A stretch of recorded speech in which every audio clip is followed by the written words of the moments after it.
2025 মৌসুমটা স্বপ্নের মতো কাটিয়েছে পিএসজি।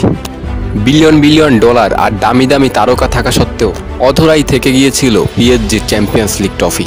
অবশেষে বার্সাকে 2015 সালে চ্যাম্পিয়ন্স লিগ জেতানো কোচ লুইস এনরিকে দলে এনেই বদলে যায় পিএসজির ভাগ্য।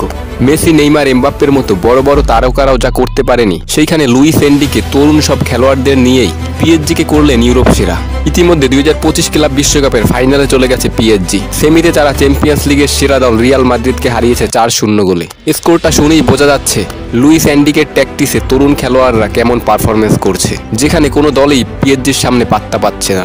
Real Madrid, Inter Milan, Bayern মিউনিখের মতো দলকে হারিয়েছে তারা। 2025 মৌসুমে কোনো দলই পাত্তা পাচ্ছে না পিএসজির সামনে। লুইস এনরিকের আন্ডারে অপ্রতিরোধ হয়ে যাচ্ছে পিএসজি। 2025 মৌসুমটা পিএসজি তাদের ইতিহাসের সবচেয়ে সেরা একটি মৌসুম কাটাচ্ছে। তবে ক্লাব বিশ্বকাপ জিতলে সবকিছুরই পূর্ণতা হবে।